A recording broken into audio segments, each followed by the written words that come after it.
हम विभा झा अहाँ सब गोटे के जय मिथिला चैनल पर स्वागत करै छी। अहाँ सब गोटे के गोर लगै छी।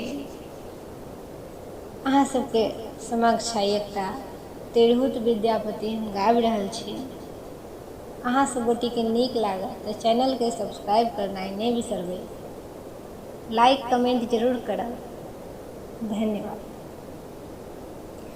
चानन भेल विषम सन रे भूषण भेल भारी।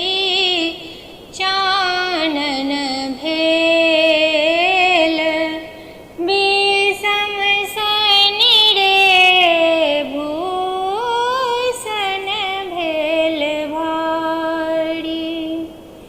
सपने हुहारी नहीं आयल रे गोकुल गिरधारी। सपने हुहारी नहीं आयल रे गोकुल गिरधारी।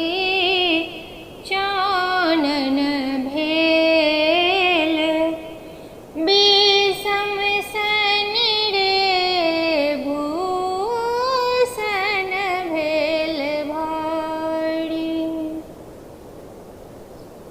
एक साड़ी ठाढ़ी कदम तर रे पत्थर थी मुरारी।